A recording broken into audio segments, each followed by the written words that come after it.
Hello, on the chapter 31 of Genesis. I almost went to sleep, but I got to keep myself accountable and read a chapter before I hit the bed.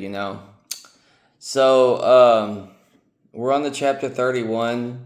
Laban and Jacob are having their differences. And Jacob just wants to leave now. So, this is the chapter about that. So, here we go. Here we go. Jacob flees from Laban. But Jacob soon learned that Laban's sons were beginning to grumble. Jacob has robbed our father, they said. All his wealth has been gained at our father's expense. And Jacob began to notice a considerable cooling in Laban's attitude toward him. Then the Lord said to Jacob, "Return to the land of your father and grandfather and to your relatives there, and I will be with you." See, the Lord is still with Jacob after all of this, and he actually told him to go. So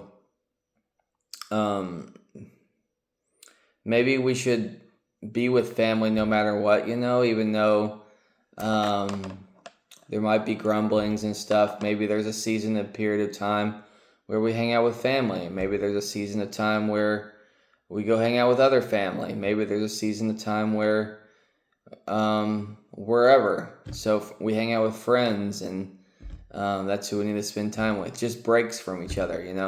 I think no matter what, the Lord is with you. Jacob called Rachel and Leah out to the field where he was watching the flocks, so he could talk things over with them. "Your father has turned against me and is not treating me like he used to," he told them, "but the God of my father has been with me. You know how hard I have worked for your father, but he has tricked me, breaking his wage agreement with me again and again.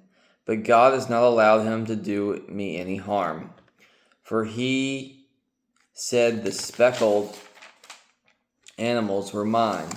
The whole flock began to produce speckled lambs. And when he changed his mind and said, I could have the streaked ones, then all the lambs were born streaked. In this way, God has made me wealthy at your father's expense. During the mating season, I had a dream and saw that the male goats mating with the flock were streaked, speckled, and spotted. Then in my dream, the angel of God said to me, Jacob, and I replied, Yes, I am listening.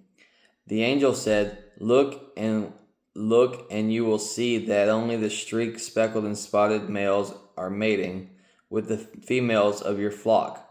For I have seen all that Laban has done for you. I am the God you met at Bethel, the place where you anointed the pillar of stone and made a vow to serve me. Now leave this country and return to the land you came from." So if you think about God telling Jacob to leave, think about our own lives. We all either have a home or an apartment, and a lot of us in this lifetime, especially in America, if you buy a home, you're stuck, or you feel stuck. What if God is telling you it's time to go? You just like that get up and walk away from your home. Maybe you rent it out, and maybe it's time to go, or maybe you think it's just it's just your mind thinking, "Hey, it's time to go." But what if God's actually telling us to go multiple times in life, and we end up just staying put? Maybe God doesn't want us to be complacent. Maybe God thinks this place isn't a good fit for you. Whatever it may be, maybe God wants you to challenge yourself. No matter what, He's with you. But I think for a lot of people, we sit and stay when we should go. That is something I have in my mind a lot. I can probably move in an hour from my place because I have so little stuff. Because I think about that sometimes. So it's interesting when I read these verses about God telling them to go. Just go. Um, I lost my place.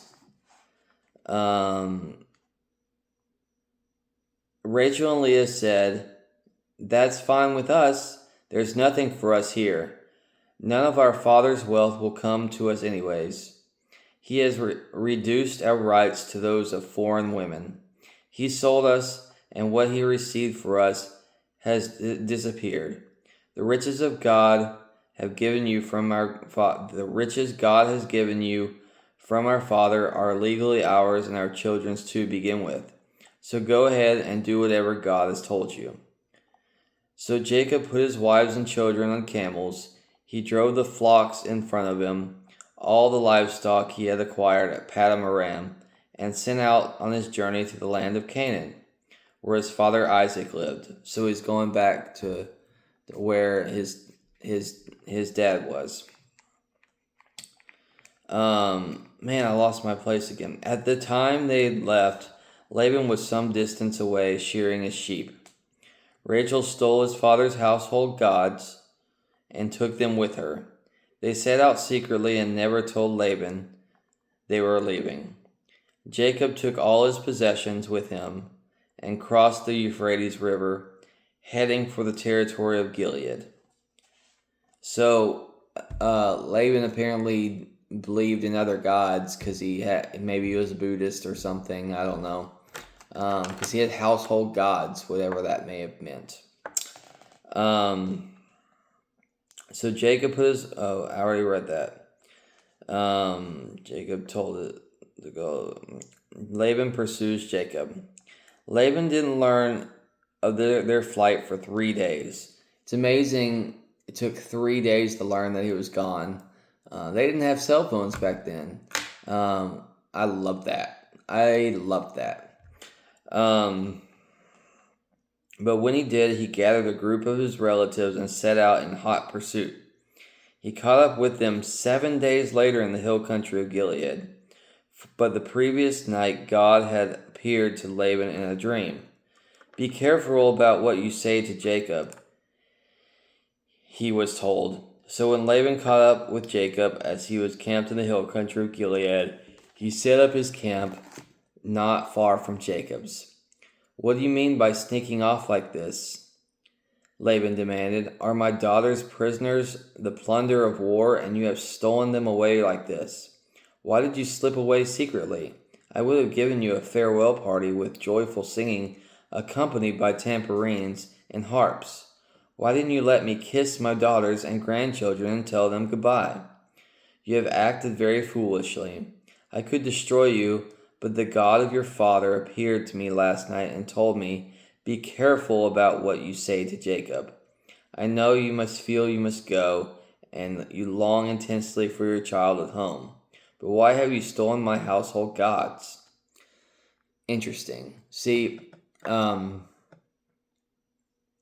Laban even heard God speak, but it wasn't... I don't know if he believed in God. He had household gods, so he was careful. He listened to God, but household gods he still wanted back, "I rushed away because I was afraid," Jacob answered. "I said to myself, 'He'll take his daughters from me by force.' But as for your household gods, let the person who has taken them die. If you find anything that belongs to you, I swear, all of these relatives of ours, I will give it back without question." But Jacob didn't know Rachel had taken them. Laban went first into Jacob's tent to search there, and then Leah's. And then he searched the tents of the 2 concubines, but he didn't find the gods. Finally he went into Rachel's tent. Rachel had taken the household gods and stuffed them into her camel saddle, and now she was sitting on them. So although Laban searched all the tents, he couldn't find them. Forgive my not getting up, father," Rachel exclaimed. "I'm having my monthly period." So despite his thorough search, Laban didn't find them. It's interesting Rachel said that. Maybe she doesn't believe in God either. She just is a Buddhist or whatever she is. Believes in other gods, and he lies to Laban for some reason. Then Jacob became very angry. "What did you find?" he demanded of Laban. "What is my crime? You have chased me as though I were a criminal. You have searched me through everything I own. Now show me what you have found that belongs to you. Set it out here in front of us, before our relatives for all to see. Let them decide who is the real owner. 20 years I have been with you, and all that time I cared for your sheep and goats, so they produce healthy offspring. In all those years I've never touched a single ram of yours for food. If any were attacked and killed by wild animals, did I show them to you and ask you to reduce the count of your flock? No, I took the loss. You made me pay for every animal stolen from the flocks, whether the loss was my fault or not. I worked for you through the scorching heat of the day and through cold and sleepless nights. Yes, 20 years. Think about that. He was there for 20 years. That's a long time. 14 of them earning your daughters, and 6 years to get the flock. And you have reduced my wages 10 times. In fact, except for the grace of God, the God of my grandfather, Abraham, the inspiring God of my father Isaac, you would have sent me off without a penny to my name. But God has seen your cruelty and my hard work. That is why he appeared to you last night and vindicated me." So that's interesting, Laban's like, "I would have let you go." But you know what? He wouldn't, because he's Laban, Laban's Laban. Jacob's treaty with Laban. Then Laban replied to Jacob, "These women are my daughters, and these children are my grandchildren, and these flocks and all that you have, all are mine. But what can I do now to my own daughters and grandchildren? Come now, and I will make a peace treaty, you and I, and we will live by its terms." So Jacob took a stone and set it up in the monument. He also told his men to gather stones and pile them up in a heap. Jacob and Laban then sat down beside the pile of stones to share a meal.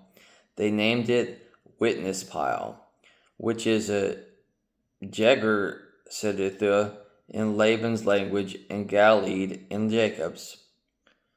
I don't know what that meant. "This pile of stones will stand as a witness to remind us of our agreement," Laban said. This place was also called Mizpah, for Laban said, "May the Lord keep watch between us to make sure that we keep his treaty when we are out of each other's sight. I won't know about it if you are harsh to my daughters or you take other wives, but God will see it. The heap of stones and this pillar stand between us as a witness of our vows. I will not cross the line to harm you, and you will not cross it to harm me.